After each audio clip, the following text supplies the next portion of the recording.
I'm Bowen Kerins. And I'm Todd MacCulloch. And this is it, the finals of Papa 14. These 3 pinball games will determine the Papa 14 World Champion, who will win $10,000. And we're about to get started on Terminator 2. Can you tell us a little about this game, Todd? Terminator 2 is a great game by Steve Ritchie. It's got tons of flow. It can be very punishing, and obviously these 4 players are great pinball players, so a few things have happened to the game to modify it, to make it a little bit more difficult. One thing is the center post has been removed at the bottom of the game, so that's going to make it much harder. A very important shot in the ball game is shooting the Terminator 2 head. Very important for what's going to end up being the cannon shot, which is very important for multi-ball. That lane has been narrowed with a yellow rubber post there, and so that's going to make that shot all the more difficult, and these players are still going to find a way. They're going to have to make that shot regardless. It's just going to be a lot tighter than it normally is. Yeah, that shot is very important for starting multi-ball, for scoring jackpots, for scoring super jackpots. All 4 players in this final have had experience on this game in the quarterfinal and the semifinal round, so they should be familiar. Just tell you a little bit about who will be playing in this final. Andrei Massenkoff will be player 1. He took 2nd in this tournament last year. He's finished top 4 twice at the IFPA World Championship, and he really is looking for his first major win. He managed to sneak into the finals with the tiebreaker victory just at the last. He and Jim Belsito both. Jim Belsito is coming back to the finals. He was in the final in 2004, the first year it was ever held at the current site. He's back in the final after qualifying in 16th position this year, just snuck into the final, as he is wont to do. Josh Sharpe is back in the finals again. He's finished 4th 3 years ago, and is one of the best players since the mid-90s, really, ever since he was a strong junior champion. He won his first game in each of the first 2 rounds, while Jim finished last in his first game in the first 2 rounds, and we'll see how they handle it here.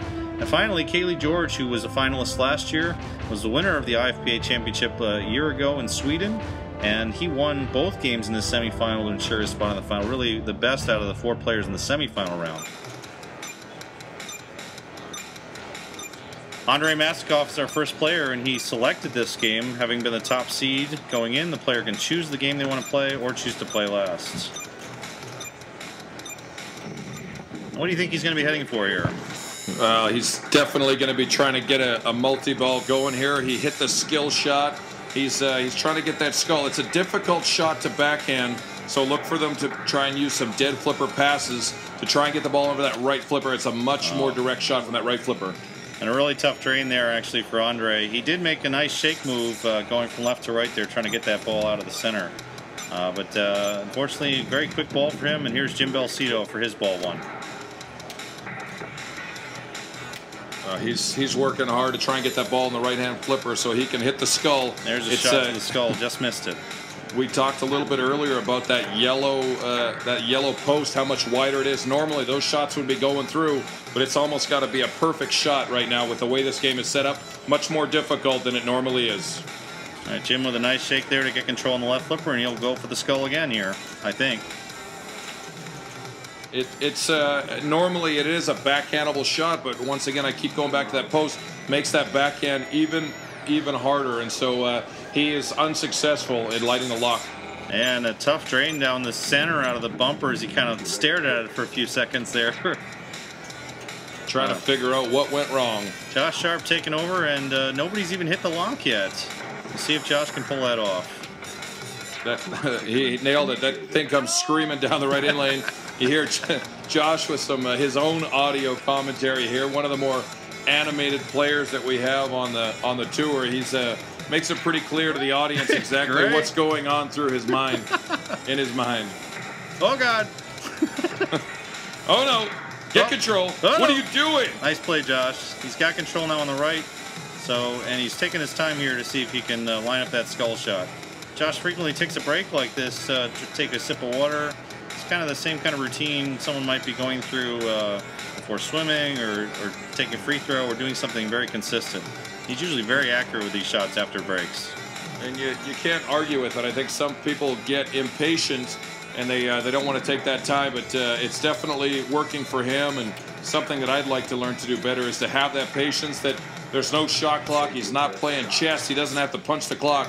And very soon after that, he locks that ball, gives himself a chance to start multi-ball if he hits it. There it is. Nice shot to the cannon there. He actually, it took him 3 or 4 tries to the skull shot to get that lock, but he pulled it off with patience.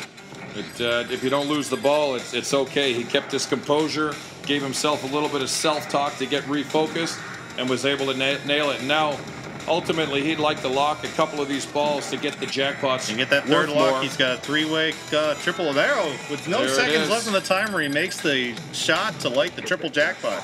At the buzzer, it's good by Josh. 22.5 million if he can make this shot. And Josh providing his own yes there.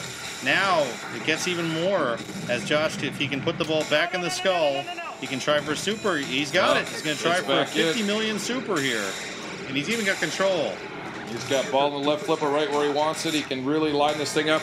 That thing's moving fast, adds another element, makes this a more difficult shot. And he's got it. That's a super jackpot with, wait, what? I don't know what, all right, what happened there? Looks like he got the super, but he definitely hit the super, but I don't see his super. He doesn't have the 50 million.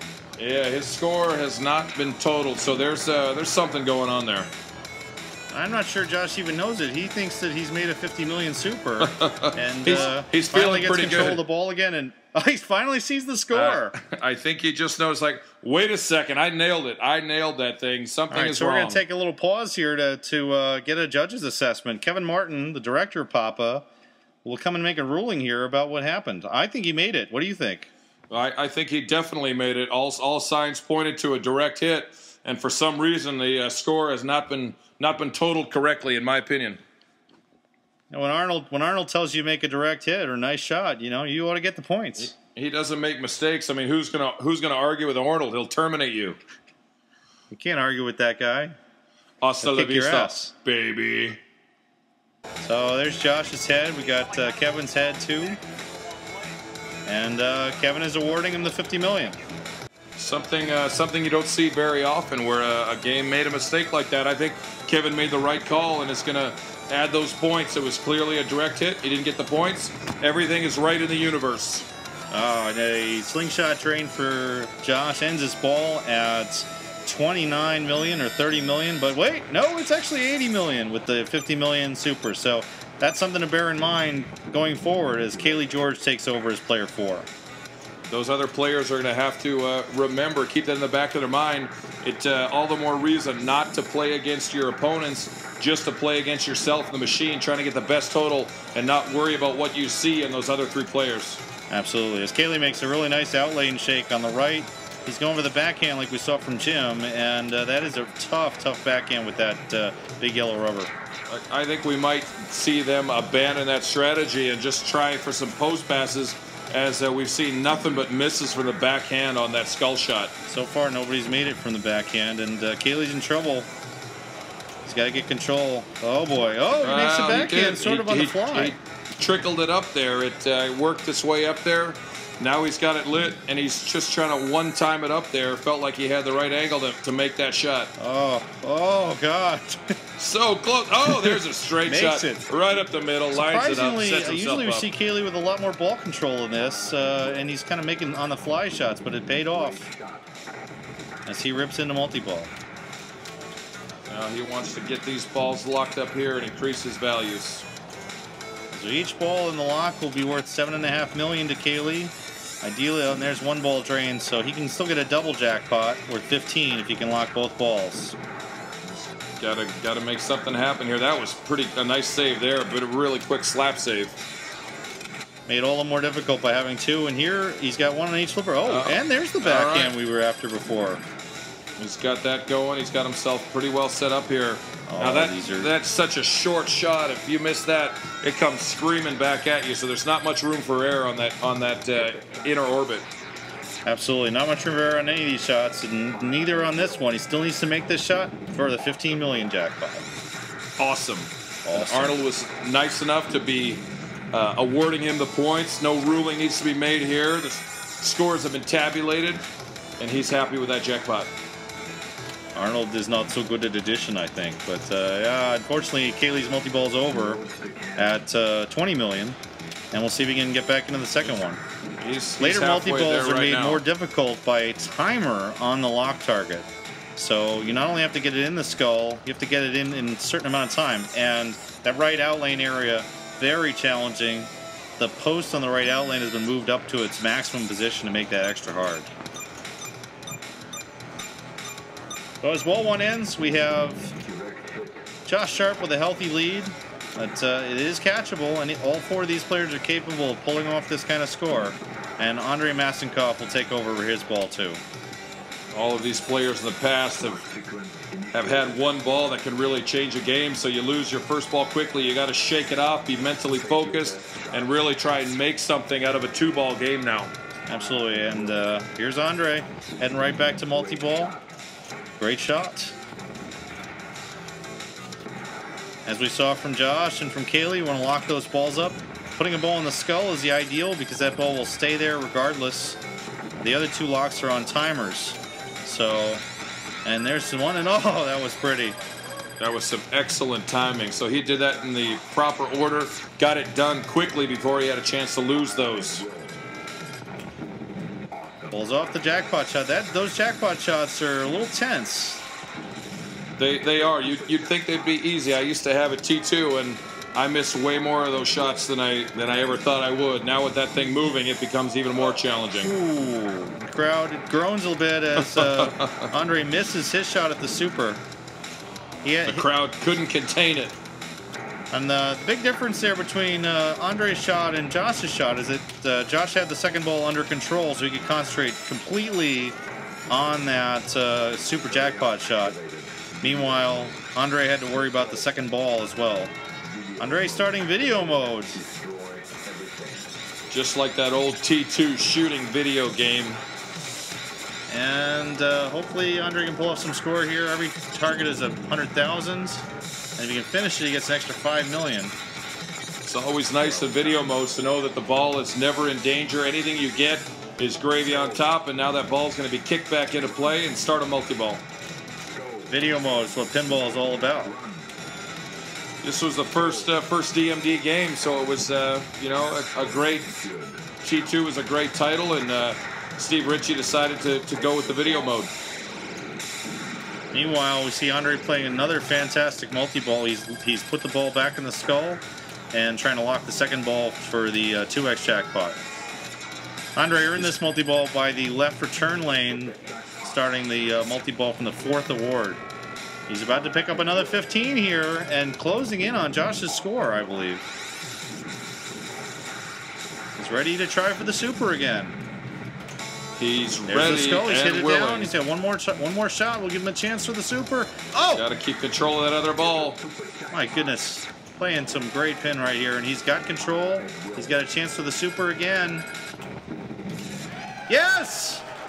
Beautiful shot. He did a nice thing there. Put that ball into the left orbit so he didn't have to worry about it. He couldn't get control of it on the flipper, but he got the ball up to the top of the playfield where he did not have to worry about it. Was able to concentrate on the super and knock it down. Beautiful play by Andrei as he takes the lead with 107 million. Puts that in the left for an extra 10 million cash in. Just a little emphasis point on that 50 you just picked up. 118. Fantastic ball we're seeing right here from Andrei. Little gravy on top of some ice cream there with a cherry on top. We'll see if we can get back to that multi-ball again. He's got to go for the second one. Players may instead go for some alternate strategies, but given the success they're having with the supers and the multi-ball, why not just go back to that well? I think so. It gets a little bit harder each time, but I think it's still the best approach for these guys to get a little bit of safety with some extra balls and score some big points. Chopping wood on this game really doesn't equate to a whole lot. The super jackpots are where it's at. And once one player puts up a super, it's pretty much chase it. Everybody else is going to have to get that. Oh! Fantastic ball for Andrei Massenkoff. A cheer from the crowd here as he puts up another 7 million just in bonus. 127 on the board already. As Jim Belsito takes over, he's got to be feeling a little snake bit, having seen two players hit supers around him. He knows exactly what he's got to do. That is true. He's got to go for that lock. That difficult lock shot just wreaking havoc on all players. There's a whole bunch of ways to miss that shot, and He's scaring the heck out of that skull. He's getting close. He's just not quite on it worse, yet. you can make the shot and get punished for it, as we just saw. That ball returned too close to the center for him, and he was forced to put it in danger, and it found the right out lane. Here comes Josh Sharpe, and with 80 million on Bowen, you'd think, oh yeah, that's pretty safe, right? Nope, you're back down. He's down by 40 million or so as he takes over for his ball too.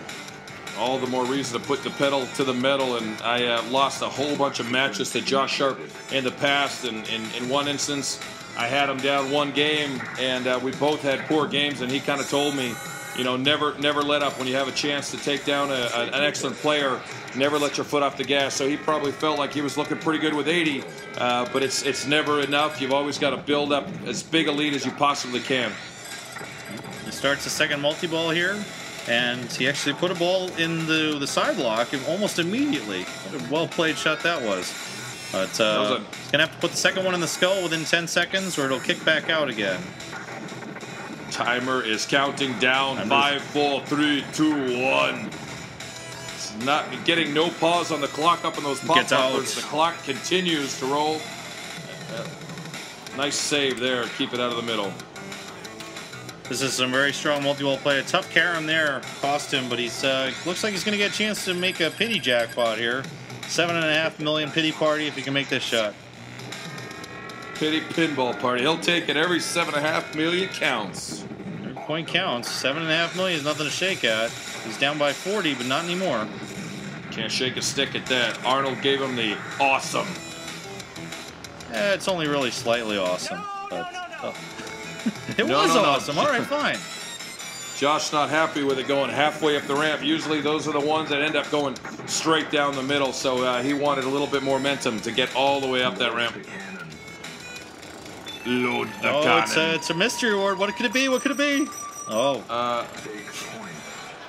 He was not happy. Big points. Get a little bit of a laugh from the crowd there.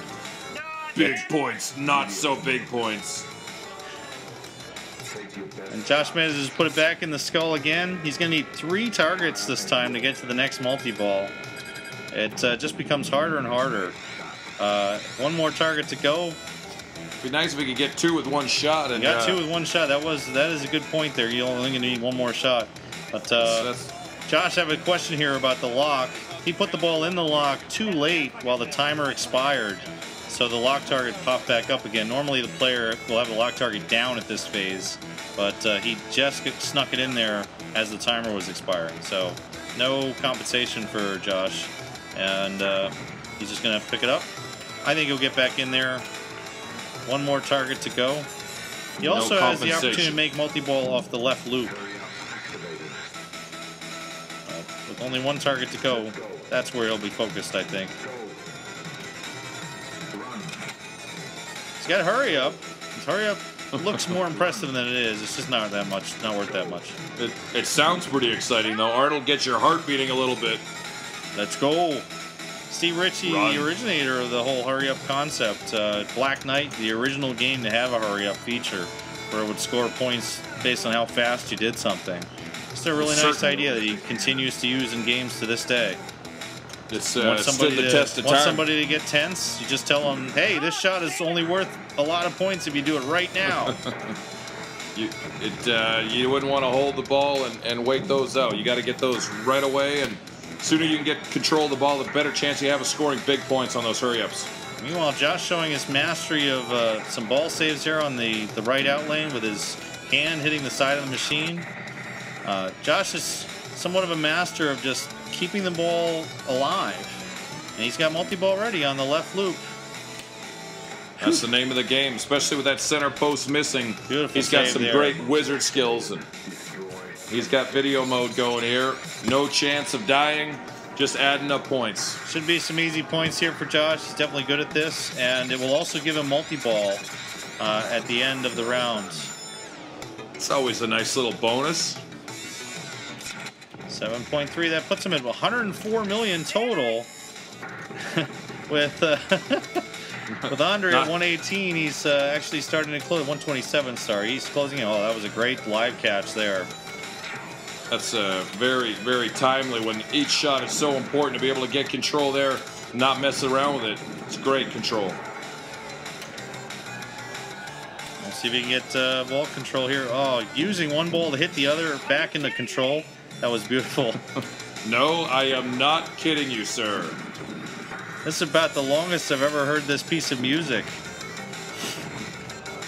It's easy to dance to. And we got he'll have 12 seconds to make another pity party shot for $7.5 million, and a fantastic slap save right there. Yeah, I thought he was in some trouble there, but it didn't seem to bother him at all. He really got some nice, subtle, quick movements out of that. And what's also clear to me is Josh is very comfortable with this game.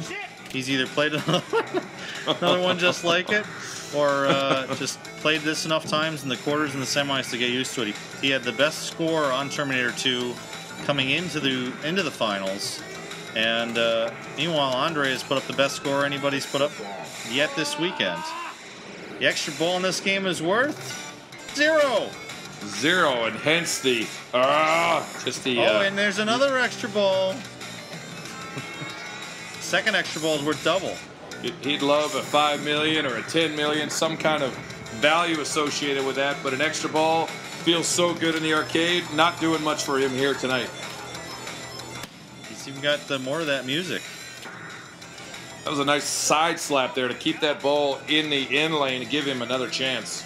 It's just an incredible ball as far as just how long it's gone. I mean, with all of the saves and opportunities for mistakes, Josh has survived them all here, and like I said before, he's pausing now. Take a breather, take a drink, think hard about the next shot, and make it a good one. Survive in advance, giving himself another chance with all those brilliant slap saves. And did not do him very good there. He bricked it 3 times in a row. Oh boy. Oh, the flailing that's going on. Oh, the humanity! Oh, and a drain! Oh no.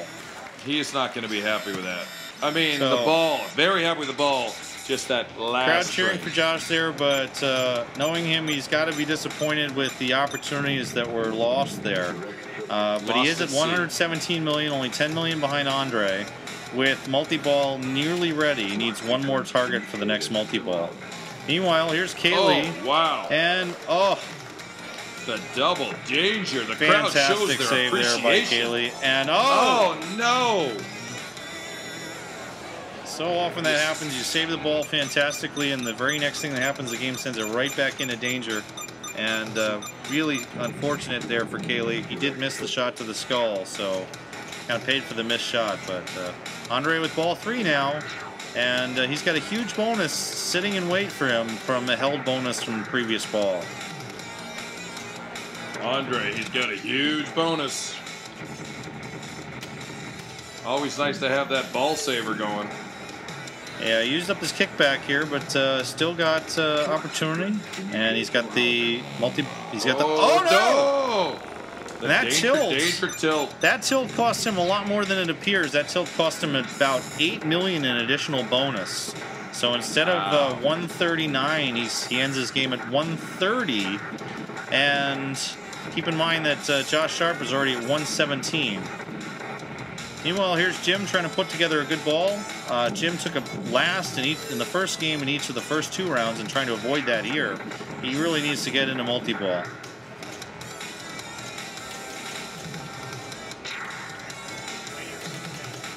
Sticking with the backhand, trying to get that skull shot down. A little bit early on the first one, a little bit late on that one.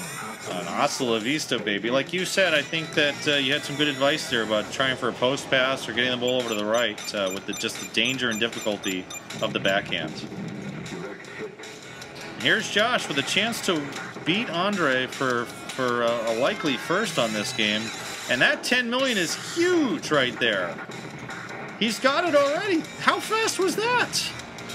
That did not take long. The blink of an eye, he's locked in on that left orbit. And so with the 50 million award, he now is past Andrei Massenkoff, and now the focus turns to just piling on. He's going to try to just earn whatever points he can. Oh, and look at that.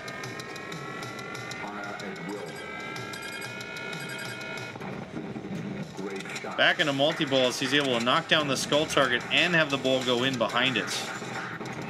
He gets right in behind that thing. Some players shoot it on the way down. He chooses to use some patience, allow that thing to swing by, give himself all the possible information he could use to be very accurate, and he really hasn't missed that shot tonight. This is, it's pretty remarkable here that we've seen Andrei and Josh put up the best and second best games of the weekend here on Terminator 2 in the grand final with 10,000 on the line. Josh going for another pity party jackpot here, $7.5 million, which makes that. Oh! Sounds like he got wounded. Sniper got him in the thigh. Dude, it was only $7.5 million, and you're winning. I think that really speaks to the quality of these guys rising to the occasion, playing their best pinball when money's on the line. They feel the pressure, they embrace it, they love the spotlight, and they step up. And you see that with the great players playing better than they have, better than anyone has in preliminary rounds, qualification rounds, and setting the table here for a great final. Absolutely. And Josh now going for payback time, and he's got it. We haven't talked about this yet, but payback time is a 20-second opportunity for $5 million per shot. If you don't miss shots, you can really pile it on here. This game has such good flow going ramp to ramp. You can really set yourself up with some nice shots, and you can put up some big points in a short amount of time. And, interesting, Josh going to kind of hop the ball over and make the left ramp repeatedly there. He must prefer that one. It seems to be working for him. I guess that little hop was putting that ball just nicely in the sweet spot of the right flipper where he didn't need to waste any time, and he really had that locked in. No sense going with crisscross. If you can get locked in on one ramp, you remove some variables. Right. Oh, another opportunity here for a bonus. Oh, hurry up. This could be worth it. Hurry up, activated. 15 million. Go. Josh is not going or running.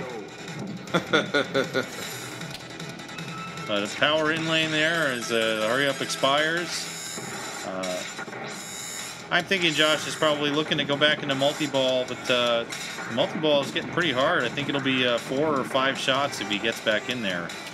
It's going to take a while, but he has the ability to make the saves necessary. This important shot, you know, that skull shot, ends up coming right back to the middle, so it favors a player like Josh who has the ability to just nudge the machine just enough and get a lot of saves, and gives him repeated chances to get back into multi-ball.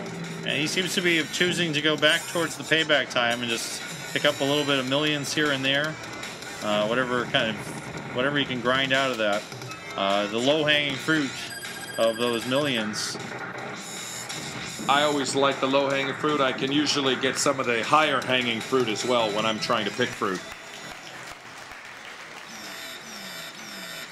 Josh's final ball ends, putting him at 186 million with the 50 million extra from that super. And actually, it looks like he may not even have needed it. He passed Andrei fair and square, regardless of what Arnold had to say about addition. But here's Cayle, and Cayle with an opportunity to win the game outright with a multi-ball. The super jackpot is worth 50 million, and 2 super jackpots would give him enough to pass Andrei. 3 would give him enough to pass Josh. 2 is good. 3 is nice. Oh, wow. And he's bitten there by that center post. Normally, a player would just let the ball bounce off the center post there and take it back. But with the center post gone, he knew, and he had to make a desperation save to try and get that going. That's the risk you take with a shot like this that ends up straight down the middle. He had to give it everything he got, and just a little too much on the side shimmy shake. And both Andrei and Josh entering initials for their performance. Andrei for his dad. Josh celebrating his brother. Any final thoughts on this game? Impressive game by some impressive players, and even though the game tried to take 50 million away from Josh. He won it outright with the score. Didn't even end up needing that super, but he played with a lot of confidence, had a lot of nice saves. Sometimes took him a little while to get things started, but once he got the ball in that cannon, he was pretty well money from there. He was automatic. Yeah, and Andrei played a fantastic ball too. As you said, you know, one ball can mean it all sometimes, and for Andrei, it really was a one-ball game. He had a fantastic second ball with the super and some other play. Oh yeah. So as we go to game 2, Josh Sharpe has 4 points, Andrei Massenkoff 2 points for second, Cayle George 1 point for third, Jim Belsito 0 points for his 4th place finish, and the next game will be